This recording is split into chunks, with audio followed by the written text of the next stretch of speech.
یہ نبی صلی اللہ علیہ وسلم کا گھر ہے جس میں آپ کا جسد پاک مدفون ہے۔ نبوی ہجرت کے پہلے سال کے آخر میں نبی صلی اللہ علیہ وسلم نے حضرت عائشہ رضی اللہ عنہا کا گھر تعمیر کیا۔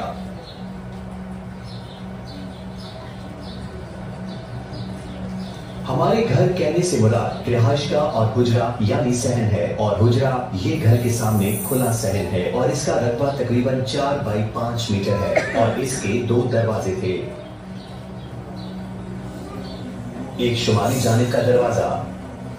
اور دوسرا مغربی جانب کا دروازہ جو کہ سیدھا مسجد کی طرف کھلتا تھا۔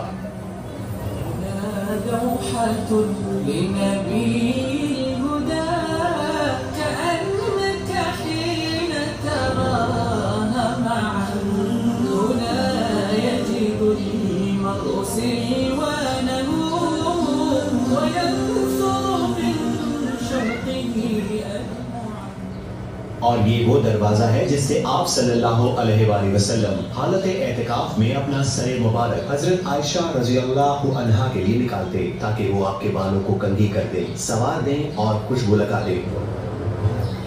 جہاں تک حجرہ شریف کے صحن میں موجود اشیاء کا تعلق ہے تو اس میں آگ جلانے کے لیے ایک چولہا تھا اور کچھ دیگر اشیاء جیسے سفری بستر، زین یا لکڑی۔ جہاں تک اس ڈھکے ہوئے حصے کا تعلق ہے، یہ وہ جگہ ہے جو رہائش اور رات گزارنے کے لیے مختص کی گئی تھی، اور یہ ایک معمولی سا کمرہ تھا جس کا رقبہ تقریباً 5 بائی 6 میٹر اور اس کی چھت کی اونچائی تقریباً 2.5 میٹر تھی۔ گھر کی دیواروں کی بنیاد پتھروں سے بنی ہوئی تھی اور دیواروں کو مٹی کی اینٹوں سے بنایا گیا تھا، اور گھر کی چھت کھجور کے تنے سے بنی تھی اور اس کے اوپر کھجور کی شاخیں اور گھاس ڈالی گئی تھی، اور اس کے اوپر مٹی کی ایک موٹی تہ تھی۔ اور اگر ہم اس گھر کے اندر داخل ہوں تو یہ ایک معمولی رہائش گاہ ہے۔ یہ بان سے بنی ہوئی چارپائی اور وہ کھجور کے درخت کی چھال سے بھرا ہوا تکیا اور ایک لحاف ہے، اور یہ ایک شیلف ہے جس کے اوپر تھوڑے سے جو پڑے ہوئے ہیں، اور یہ ایک لٹکا ہوا مشکیزہ ہے، اس میں تھوڑا سا پانی ہے۔ اور اگر ہم نبوی گھر سے نکل کر لکڑی کی سیڑھی پر چڑھیں تو گھر کی چھت پر کونے میں ایک چھوٹا سا کمرہ ملے گا جسے مشربہ کہا جاتا ہے۔ اے اہل ایمان، یہاں اس حجرے شریف میں رسول اللہ صلی اللہ علیہ وآلہ وسلم حضرت عائشہ رضی اللہ عنہا کے ساتھ رہتے تھے، جو کہ آپ صلی اللہ علیہ وآلہ وسلم کو لوگوں میں سب سے زیادہ محبوب تھیں، اور آپ صلی اللہ علیہ وآلہ وسلم نے ان کے ساتھ پیار سے بھری پاکیزہ، روشن، اچھی صحبت والی خوبصورت زندگی گزاری۔ یہاں وہ ہستی رہتی تھی جس نے اپنے پیغام سے پوری دنیا کو روشن کیا۔ آپ صلی اللہ علیہ وآلہ وسلم نے اس مبارک گھر میں اپنی زندگی کے 9 سال گزارنے کے بعد وفات پائی،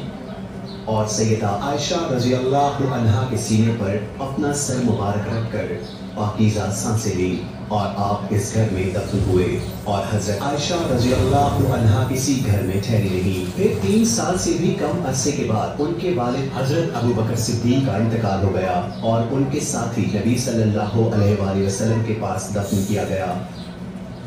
حضرت عائشہ رضی اللہ عنہا نے اسی عظیم گھر میں باقی زندگی گزاری، اور انہوں نے قبروں پر ایک پردہ ڈال دیا۔ پھر تقریباً 10 سال بعد حضرت عمر بن خطاب شہید ہوئے۔ آپ نے حضرت عائشہ رضی اللہ عنہا سے اجازت طلب کی تھی کہ وہ اپنے ساتھیوں کے پاس دفن ہو، انہوں نے اجازت دے دی، آپ کو آپ کے ساتھیوں کے ساتھ دفن کر دیا گیا۔ حضرت عائشہ رضی اللہ عنہا نے اس جگہ کو اپنے گھر کے باقی حصے سے الگ کرتے ہوئے ایک دیوار بنا لی، اور اس جگہ ایک کمرہ اپنی نماز اور عبادت کے لیے بنا لیا۔ آپ رضی اللہ عنہا کسی چھوٹے سے حصے میں نہیں جسے آپ نے اپنی پوری زندگی علم، تعلیم، تدریس اور پرورش کے لیے کھولے رکھا، کیونکہ پوری دنیا سے مسلمان ام المومنین حضرت عائشہ رضی اللہ عنہا کو سلام کرنے اور ان سے علم حاصل کرنے آتے، اور وفات تک ان کا یہی طرز عمل رہا۔ پھر انہیں البقیع قبرستان میں دفن کیا گیا، اور اس گھر کو مضبوطی سے بند کر دیا گیا، اور ہجری کے 88ویں سال تک ایسا ہی رہا۔ اور الولید بن عبد الملک رحمۃ اللہ علیہ کے دور خلافت میں عمر بن عبد العزیز رحمۃ اللہ علیہ نے ان کے حکم سے حجرہ شریف کو دوبارہ مضبوط تعمیر کیا تاکہ آپ صلی اللہ علیہ وآلہ وسلم کی قبر شریف کو محفوظ بنایا جا سکے۔